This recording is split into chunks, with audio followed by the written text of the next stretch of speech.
The goal of this video is less of a review and rather explaining what the game itself is all about, so that you can determine if the game is something you'd enjoy.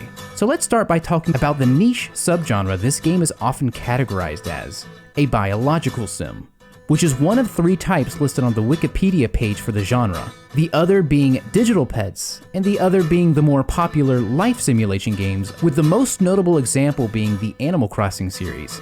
But even the Wikipedia page isn't too sure about where Cubivore falls. To find it, you have to scroll to the loosely biological and evolutionary inspired games, where the page doesn't even have any notes to list for the game. It simply reads, an action adventure. Okay, but after playing myself, I must say the evolution mechanics are there, but they're almost an afterthought, especially to the more casual players who are looking for a good action-adventure game. But as far as what genre I'd categorize it as, I would say it's more of an action RPG than anything. Yeah, as you can see, the game is kind of hard to read. It has Nintendo 64 graphics, but it's a GameCube game. It plays like an action-adventure game, but has sim and RPG mechanics. And maybe this identity crisis is kind of why it went under the radar for a lot of people upon release. It's also definitely a product of its time, not just graphically or by gameplay, but the fact that it was being designed during the tail end of Nintendo's 1990s era of experimentation, and was being developed for a very experimental platform in itself, the Nintendo 64 DD. It is very evident that this was another push by Nintendo to think outside of the box as far as game design goes. Much like Daishin the Giant, which feels like it was cut from the same imaginative cloth. But unfortunately, the Nintendo 64 was the worst-selling home console for Nintendo at the time, and its dated cartridge format isolated many third-party developers, who sought to develop for cheaper and with less restrictions than the controversial and dated N64 format. This was kind of a sign to go back to basics, and that's kind of exactly what the Nintendo GameCube encompasses. A return to form and simplicity for Nintendo, and arguably the least experimental Nintendo home console. No weird peripherals or control gimmicks or add-ons here, outside of the Game Boy Player of course, but rather a simple cube of a console to play games on tiny little discs. However, it would still receive a game that was held over from that very experimental time. And yeah, it went as well as you thought it would. It looked dated, it played dated, it sold poorly in its home country, and just came across as weird to both critics and players. But the point of this video is to talk about the many merits that I found in this game, and there's definitely a lot of good here if you're into these kind of games, so let's talk about those.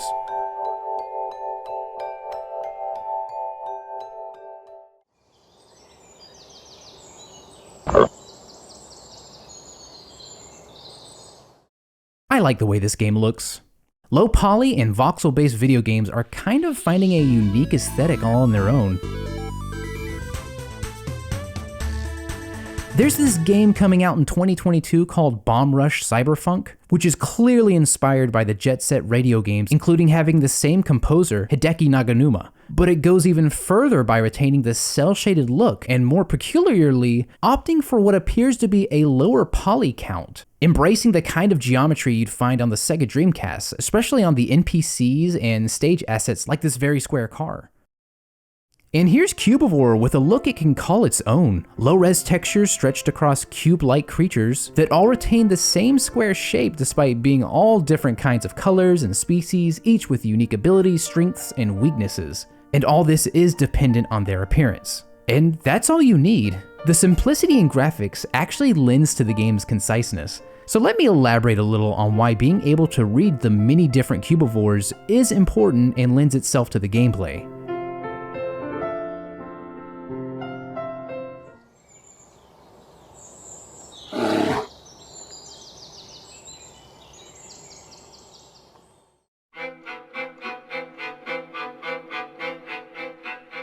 Let's examine this Cubivore for example.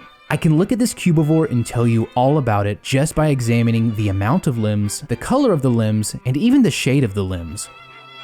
First of all, this Cubivore sports an all-gray color scheme, making it a Greydon. Greydons are known for being Cubivore very quick on their feet and one of the more balanced types overall. Next, the shading of the color.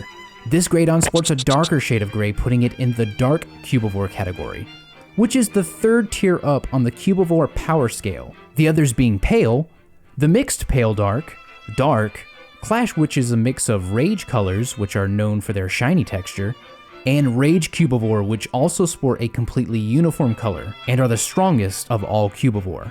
Next, let's count the limbs on this bad boy. This Cubivore has 6 limbs, which puts it at the very top on a scale of 1 to 6 limbs. And as a side note, a Cubivore with 2 more limbs than you cannot be attacked. You will simply knock yourself out. Don't try it. Also, there's one more visual element to look out for, but this only pertains to the player's Cubivore and boss Cubivore. So boss Cubivore have a very special limb with a symbol on it. This is raw meat. This type of meat, when consumed, allows you to inherit the special ability hidden within. Let's take a look at the 7 different raw meat types you can obtain. There's Raw Paw, which gives you the ability to dash. Raw Claw lets you lock onto enemies while running simultaneously. Raw Bone, which grants the ability to block attacks. Raw Schnoz allows you to camouflage yourself.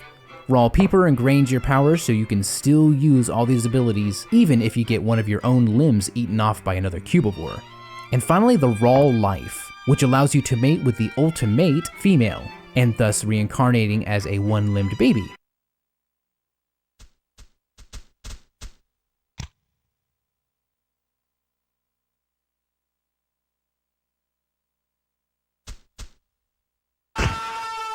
But wait, there's a lot more that goes into this.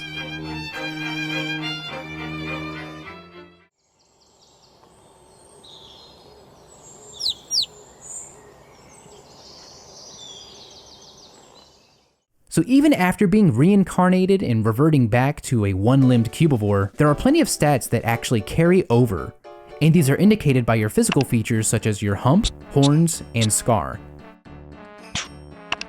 If you've played the game for a bit, you'll notice these little consumable cubes scattered about the stages. When you eat these, they permanently power up any one of 3 features. Each hump upgrade powers up your stomach to restore itself at a much faster rate. Each scar upgrade strengthens your defensive skills, decreases the amount of damage received from enemies. And lastly, each horn upgrade will strengthen your attacks to do much greater damage. So definitely look all around the levels and collect those cubes while you're out exploring.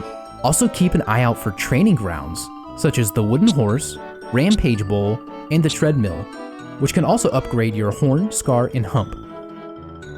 There's also a 4th training ground, the Bullfrog.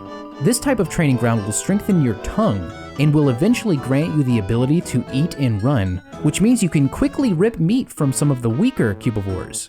Now let's go back to raw meat for just a bit. Not only does consuming raw meat grant special abilities, but they also allow you to enter a tunnel of love which leads to the mating grounds, allowing you to pass on your abilities and stats to a brand new Cubivore.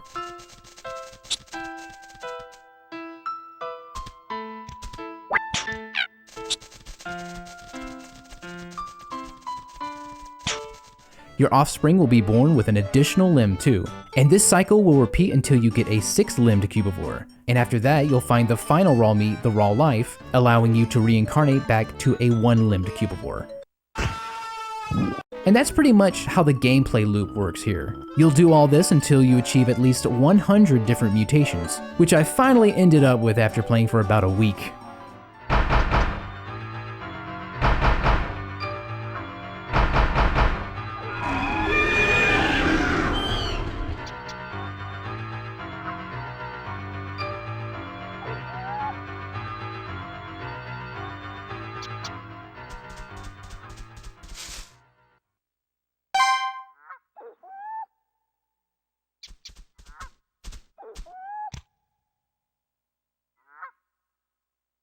After getting 100 different mutations, you'll be reincarnated one last time. However, instead of reverting back to a 1-limbed Cubivore, you will turn into your strongest Cubivore mutation to date.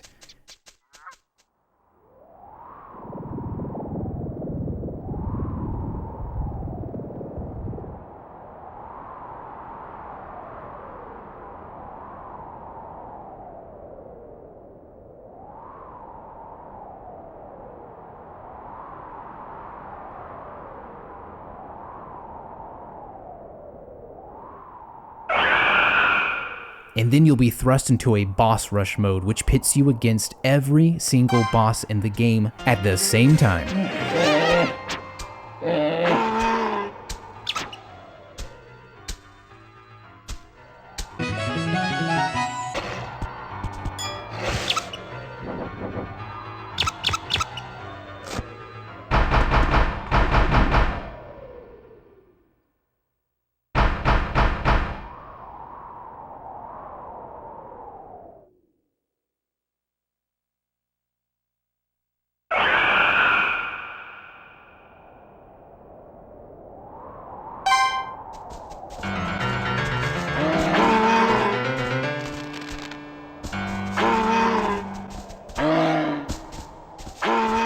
then the final Cubivore, named the Killer Cubivore.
And finally, when it is all said and done, I was surprised at how much fun I had along the way. Despite not being too big into these simulation games myself, I had such a fun time messing around in this cool sandbox and experimenting with color and mutations and finding new abilities. I loved it. And yes, there may be 150 set Cubivores to turn into, but there are also a ton of other variables like your physical mutations, your stat upgrades, and the abilities you've inherited. So it truly felt like my Cubivore strengths were a direct result of how I played, which was really satisfying. It reminds me of Spore, I guess, or Evo for the Super Nintendo, and despite its similarities, I still think it stands on its own. And its uniqueness is why I recommend it so much. So I say give it a try. Hopefully I've explained how this strange game works, because I feel like the mystery surrounding it kind of puts people off. So if this all sounds like your cup of tea, I recommend it. Just don't pay out the ass for it. Cubivore. Price? $340.